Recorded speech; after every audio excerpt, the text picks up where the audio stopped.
Good morning, everyone, and welcome to episode 216 of the Sticks in the Six podcast. It's been a while, Peter. It's been a while, but we're back. I'm not going to say healthy because I'm still fighting whatever the hell is going on around here. But we're back and on a good note. On a good note, with a couple of W's in our pocket Yes. now as the Maple Leafs look to turn things around in their season. But before we get into all the fun hockey talk, how you doing this week, buddy? Doing great, man. Yeah, it has been a while, and it's kind of rare. And I think the last time we ever did like a morning, I mean, there were a few times when we started off, we did them early in the morning too. But now it feels like, again, kind of like deja vu thing, going back to the old days where we started recording in the mornings and everything like that. But rare morning episode for the Sticks in the Six, so that's kind of fun to do. Yeah, I'm doing good. Gearing up for the holiday season right now. I managed to splurge a little bit on myself. I managed to get a new Nintendo Switch 2, having fun with Mario Kart World. Game list is going to be going up with that, so I'm set me back a bit. But it's an expensive console. But even did a lot of Boxing Day shopping, Cyber Monday deals, and everything like that. So that kind of like eased a little bit of the pressure and everything, getting the new wardrobe and all that. So eventful couple of weeks, I will say that. Nice. Yeah. My Cyber Monday buy was 2 mega boxes of Series 1 going after that Demidov and Let's Jimmy go. Jimmy Snuggerud. So we'll see if we can land it. I've entered a few breaks the last little bit, and I've won a few things. I've got one coming this way. It's a Macklin Celebrini rookie graded 9.5. Ooh. So not a bad pull. Not a bad pull at all. No. Yeah, so shout out Hockey Card Dad on TikTok. If you're not following him, you got to check him out. He does some crazy breaks, but and he gets his son involved, which always, got me back into the hobby because I was like, man, I can get my kid involved in ripping cards, and so yeah, it's been carry on the it's been tradition fun. kind of thing. That's right. Grow the hobby, right? Anyways, yeah, like I said, it's been a while. For those who didn't tune in last episode, a few weeks back, I recovered from my rib injury that I had, the not so talked about fall that I had here at home. I swear to God, I'm only 37. I don't know what's going on with this body, but and then from there, it's been a constant cough for like the last 6 to 7 weeks. So that's what we're recovering from right now. The family's recovering from that. Still have it. You can kind of hear it in my voice, but a little bit of that raspiness to it. Yeah. Yeah, you sound better though.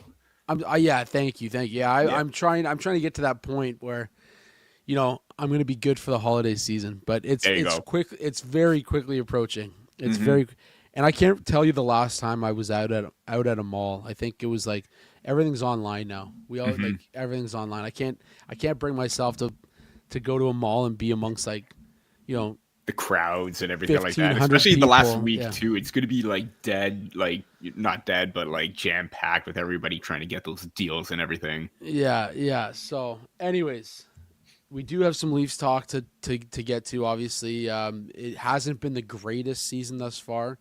We've talked about the woes that the Maple Leafs have faced. We've talked about, Craig Berube and whether he's on the hot seat, what his future with the Leafs looks like. We've talked about injuries and how they've plagued the season, and we went further back saying that the Leafs haven't had their full roster at all this season, which is one of the reasons why 20 games in I wasn't ready to have a full panic attack about the Leafs being a 500 team. And now they've strung together a couple wins. They've gone out and added a piece that has played fairly well up to this point. And the Leafs are looking a little bit more like an NHL hockey club rather than more in sync. Getting that identity that we talked about so early in the season. So with that being said, let's break down the last couple games here. The Leafs are in fact on a roll. You see it in the title. Maple Leafs turned comeback kings. There's a lot of conversation right now on where the Leafs sit in the Eastern Conference. Where they are expected to be. And now they've strung together 2 wins, one against the Pens, who have been incredible this season, shout out to Sidney Crosby, who just seems like, you know, an endless string of goals and points. And this guy's a phenomenal player. So they got to win against the Penguins, the Kyle Dubas Cup. They call it the Kyle Dubas Cup, and then of course their rival, the Florida Panthers, who have also been battered and bruised this season. They got a big W last night against them with a 4-1 win. Joseph Wall again playing extremely well in the absence of Anthony Stolarz, who has no set return date. Your thoughts on the last couple games? Man, you have to. I don't know how you can say that this hasn't been the best mini stretch of games or the most consistent the Maple Leafs have played all season, because even dating back to that 3-game win streak that they had at the beginning of November where they last strung back-to-back wins, even then this these can't remember, it was a 5-2 win, 4-3 win, but that was the game, that 4-3 win against the Penguins. That was the one where they were down 3-0 and they roared back with 4 goals in the third period, and then they won against the Utah Mammoth. There were a lot of warning signs in regards to their overall play, the structure, the decision-making, the constant turnovers. Everything was ugly back then, even during that win streak. This one right now against the Penguins and the Panthers kind of seems like they're getting their identity back. And to me, it's all starting with that third line. I mean, Dakota Joshua is starting to come out right now with, that physicality. We know he got, scratched, came back, he had something to prove, and now he's playing with that tenacity, the physical side, and he's getting into the danger areas where we saw he scored an even beauty of a goal yesterday in Ted and Sergei Bobrovsky yesterday. And Nick Waugh starting to come around. Bobby McMahon's looking good on that third line. The fourth line's generating chances because they were a key part in that 3-1 goal that Scott Laughton scored. And shout out to Scott Laughton, who's had some bad luck this year, but when he's playing, the bounces are going to start coming. But I think right now, just the overall structure, and you could say that the Maple Leafs got heavily outplayed still against the Penguins, but they dominated where it mattered most and getting their chances and capitalizing on them. Usually that wasn't the case this past stretch where they were stringing together very few goals. The fact that they had an offensive outburst, I think, was a big turning point and a big motivational boost. Coming into Florida, this had a lot more riding on it because of what happened in the playoffs. And yeah, the Panthers, as you mentioned, were battered and bruised as well. They're dealing with a lot of injuries as well. But this win should give them even more of a boost right now because of the fact that, yeah, we kind of conquered our demons just slightly, even without most of their roster. But again, the Panthers are still a legitimate threat in this league or in this division because of how well they play. And yeah, they're struggling themselves. But right now, I mean, how can you not feel good about yourselves winning a game against the Pittsburgh Penguins or having that kind of offensive outburst that you did and having probably your most complete game of the season against the defending Stanley Cup champs? I don't know how you can't take that as a motivational boost. And despite the fact that you're dealing with issues of your own in regards to players not performing well, injuries yourselves, this has to be a turning point. It really has to. And if this team can't see that, then it is going to be a long second half, because right now this is the turning point for the Maple Leafs to turn it around. And realistically, they have 27 points. Montreal Canadiens are ahead of them by 2, and it was only a couple of weeks ago where the Canadiens were sitting at the top of the division. Again, this Atlantic division is wide open right now, and if they win against the Carolina Hurricanes, and if they win a few more games, they're right up there with the Tampa Bay Lightning for the top of the division again. So the parity is real. Yes, it's disappointing to see them be this low, but hopefully these 2 games could be a positive boost for this team going forward. Yeah, you start to talk about some of the the must-win games, and I don't want to sit here and say that any of these games are must-win just yet. We're at a point right now where it's you're 25 games into the season. Let's say a quarter of the way done, just shy of a quarter of the way done, and to sit here and say that a game against the Pittsburgh Penguins is a must-win game it sounds crazy. But in the same breath, divisional games, I feel like are always must-win games. It's what's going to land you in that upper echelon of your division. And you go up against, like you said, the defending Stanley Cup champions. Yes, they're having a tough year, but again, the parity in the Atlantic right now, the Florida Panthers aren't out of it either, right? Mm-hmm. And I think that's noteworthy. You're gonna go up against a team where they've won back-to-back years, and they have strong players. They brought in guys like Marchand. They still have that depth up front outside of missing Barkov and Kachuk. They still have Reinhart. They still have guys like that. To go out there and win a 4-1 game against a division rival like that is so important. On top of that, 2 out of your next 3 are divisional games, one of which is against the division leader.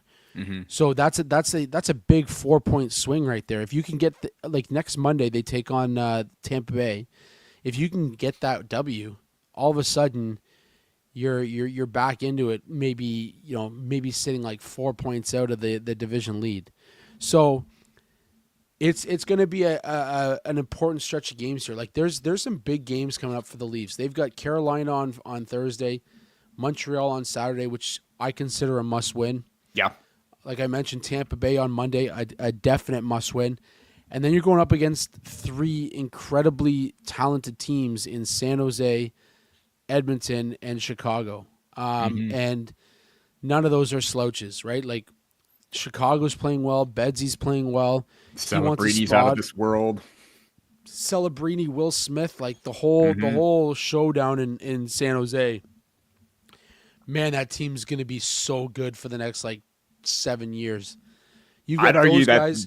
I was about to say, I'd argue that it's happening right now. Like that wave, this is just the beginning for the San Jose Sharks right now. Absolutely, and they're sitting in a playoff spot in the West. They hold down the first wild card spot, but you've got Celebrini, you got Will Smith, you got Will Eklund, you've got Askarov and net. You've got you have so many pieces down there. Mook Madulin, Shakir Mook Madulin's had actually a really good year outside of the injury. But yeah, it's there are so many important wins coming up or important games that hopefully the Leafs can lock down some points. Even if out of the next 6 you win 4 of them, you're talking about an 8-point swing, and that's a winning record. Yep. That's what you need to look at. And right now, your goal differential, if you're the Leafs, is only -1. You all of a sudden get Joseph Wall playing in a groove. You get Dennis Hill to be kind of stepping up. Maybe at some point you get some info on what's going on with Anthony Stolarz and you get him back. There needs to be a push here. And that kind of jumps into our next conversation here in what Brad Marchand said before the game last night. And something also that Austin Matthews brought up as well. He threw out the idea that, if I have to throw this team on my back and carry them, I'm going to do it. And that's the stuff I want to hear, right? Yeah. I don't want to hear the giving up, the excuses, the regurgitated comments. They were hungrier than we were. The things we've heard for the last 9 years, right? He came out and he wants this, and he hasn't been his best, and he hasn't the last 2 seasons, whether it's injuries or what have you. But to have him come out and make note of that, and to see guys like Dakota Joshua stepping up, to see guys like John Tavares still playing out of this world for a guy who's very quickly on the backside of his 30s. Willie Styles, yeah. Easton Cowan has played so well and so deserving of ice time. Even Nick Robertson, man. How many of us counted? Yeah, how many of us counted Nick Robertson out? This season, counted him out. I'll be the first. I'll be the first to say it. It was tough, especially the way that Cowan was playing consistently in the preseason. And even so, Robertson has now battled out of, or has playing ahead of veterans in Calle Jarnkrok and Matthias Michelli right now. Michelli is now in the doghouse because of how poor he has been. And many expected us to see Michelli take that another step forward, or can he get back to what he was 2 seasons prior to where he was with the Coyotes. I just want to add one more point to the Maple Leafs and Panthers and how the second period has been their absolute worst, where the goal differential is bad. They've given up like at least 33 goals, or at least heading into Pittsburgh, 33 goals against in the second period. The game against the Florida Panthers, I think, is another key point of emphasis for the Maple Leafs, where they didn't have the best first period. Even though they were up 2-0, they battled hard in that second. 26-14 in terms of shot attempts. I'm looking at Natural Stat Trick right now with the breakdown. 65% of the scoring chances for in favor of Toronto and 80% of the high danger chances, all in the second period. So that to me is a team that's, you've highlighted or there was an area of struggle for them for most of the season. Right now, you had one game against the Cup champs, and you bested them in that second period, where it's been a major, detriment to you guys. So the fact that they were able to turn that around, hopefully that is another point in the right direction for them, because that was a cause for concern how they would give up a lot of chances and just sit back in the second period. Yeah, no, absolutely, absolutely. Before we jump to Marchand's comments, actually, I'd like to quick word from one of our sponsors over at the Hockey Podcast Network, Rakuten.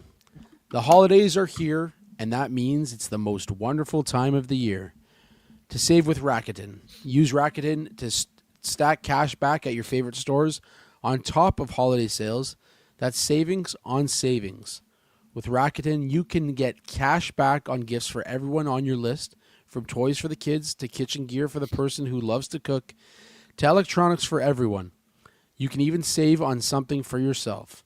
Just shop the stores you love, and cash back is automatically added to your account, and you can choose to get paid via Interact e-Transfer, PayPal, or check. Join for free today and get a new member bonus after minimum qualifying purchases. Just go to Rakuten.ca, download the app, or install the browser extension. That's Rakuten, Rakuten.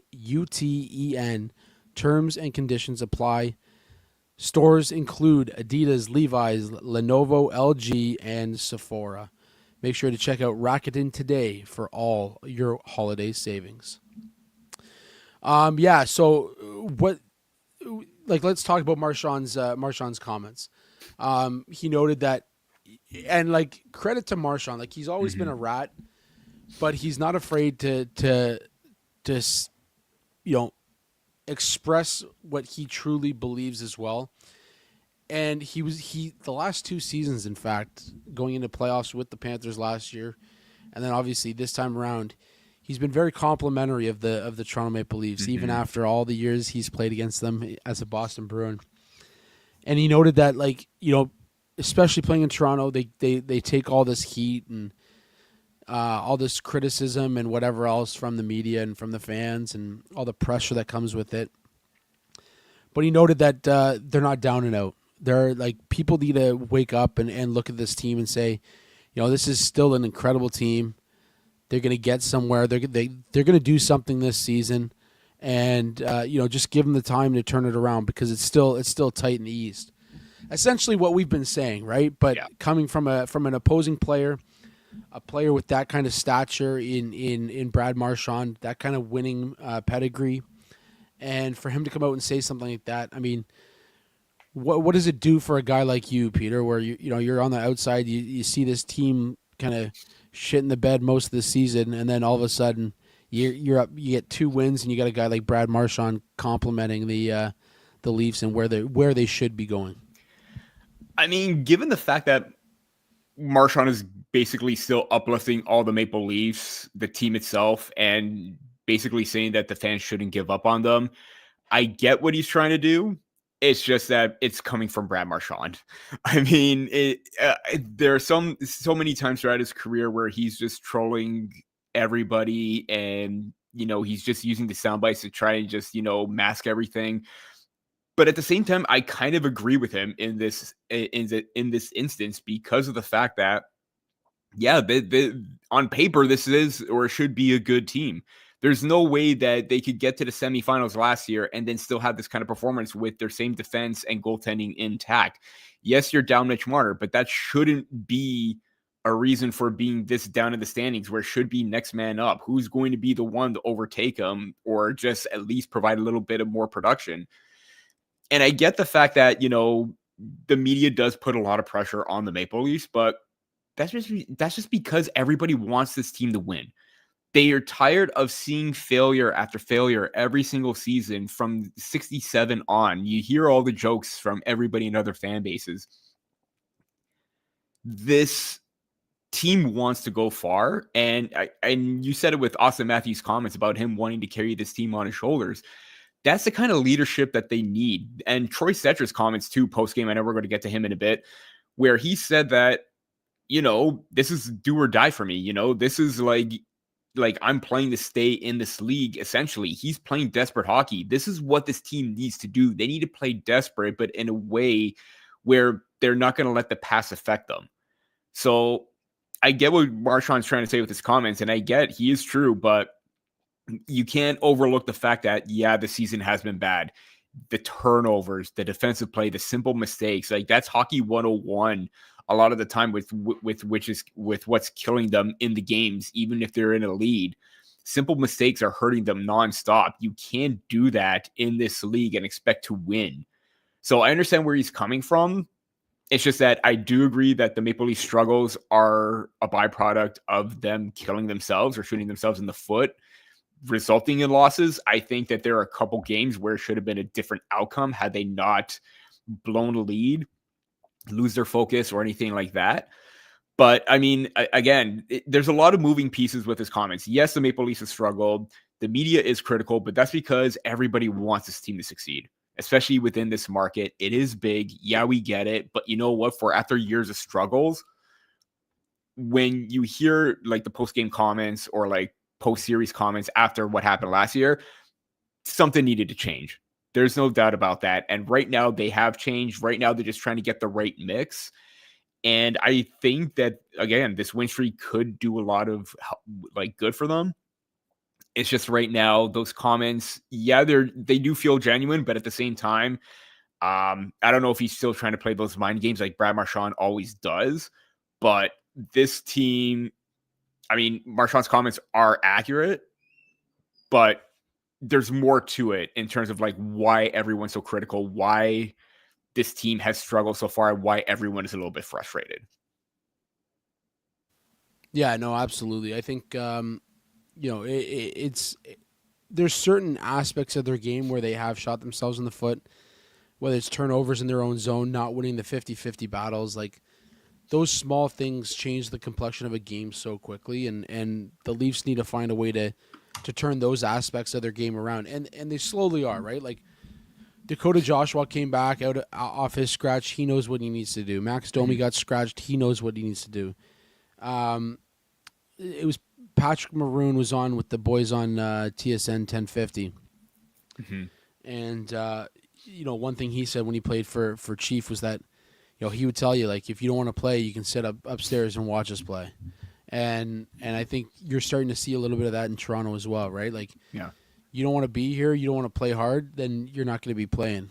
And case in point with guys like Dakota Joshua, who just I think is still trying to find himself in the Leafs organization, and Max Domi, who just he's moved up and down the lineup so far this season. That like consistency and chemistry just hasn't been built, right? So I think there's different ways to look at it, and I'm going to stay in the same, chair that I was a couple weeks ago and say I'm not ready to panic.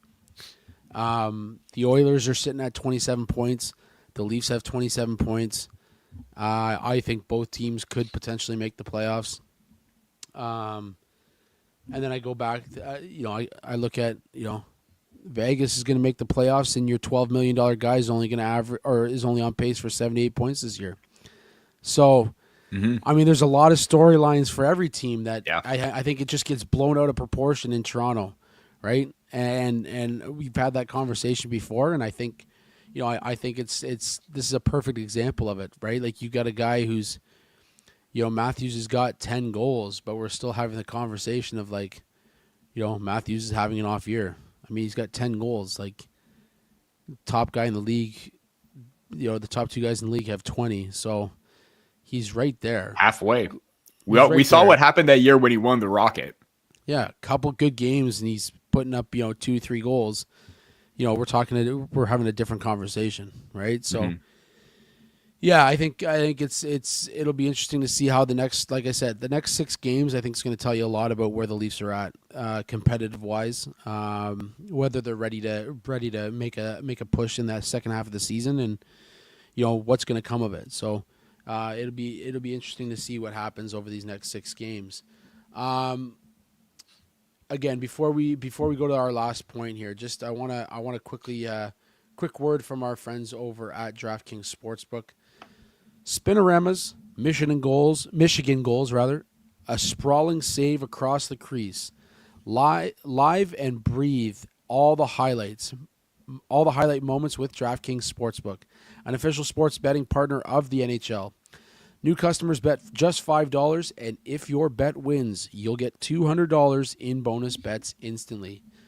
Download the DraftKings Sportsbook app and use code THPN. That's code THPN to turn $5 into $200 in bonus bets if your bet wins. In partnership with DraftKings, the crown is yours. Gambling problem? Call 1-800-GAMBLER. In New York, call 877-8-HOPE-NY or text HOPE-NY 467-369. In Connecticut, help is available for problem gambling. Call 888-789-7777 or visit ccpg.org. Please play responsibly on behalf of Boot Hill Casino and Resort, Kansas. Pass-through of per-wager tax may apply in Illinois. 21 plus age and eligibility varies by jurisdiction. Void in Ontario. Restrictions apply. Bet must win to receive bonus bets, which expire in 7 days. Minimum odds required. For additional terms and responsible gaming resources, see dkng.co/audio. Limited time offer. Copyright NHL 2025. All rights reserved. So the last point we have here that we just want to quickly go over is Troy Stetcher, and a guy who's come in and was kind of outcasted by the Edmonton Oilers, who have had their own struggles this season. And all of a sudden, this guy's got 4 points in 3 games. Scores last night, the opening goal against the Florida Panthers, after telling Easton Cowan that he was going to get one. And to his credit, he did note that he says that every game. But last night it worked out, and he got the boys off. He got the boys on the board. He got going, and to this point, Troy Stetcher's looked like a legitimate insert into this lineup with guys like Chris Tanev out of the lineup.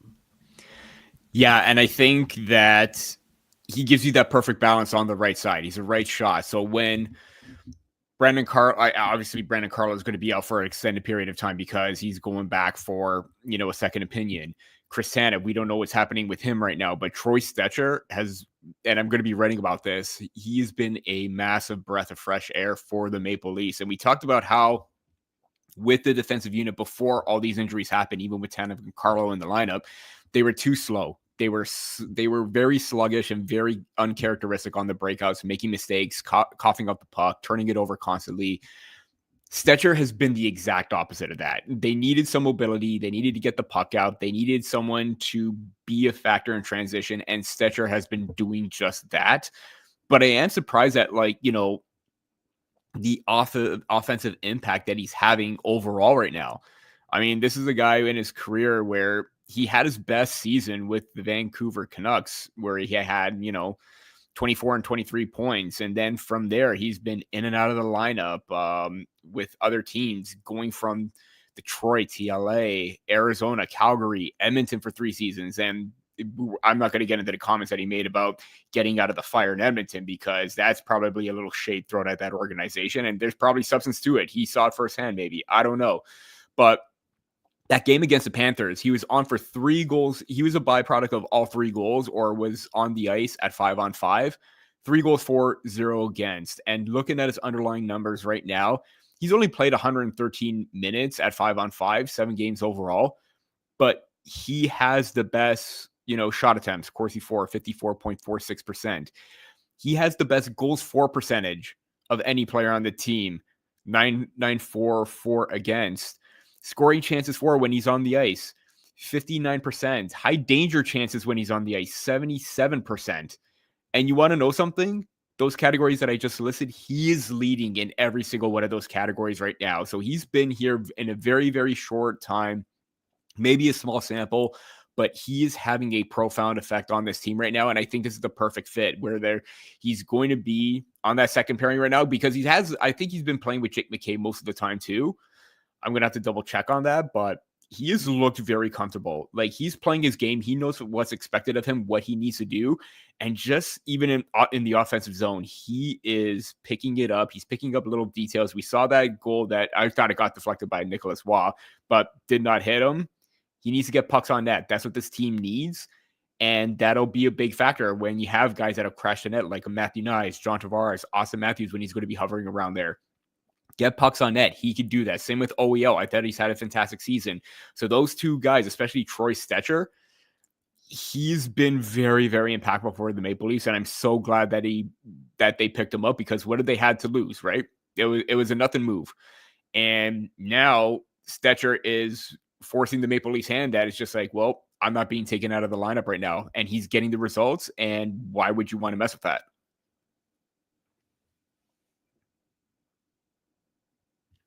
Mute. Yeah.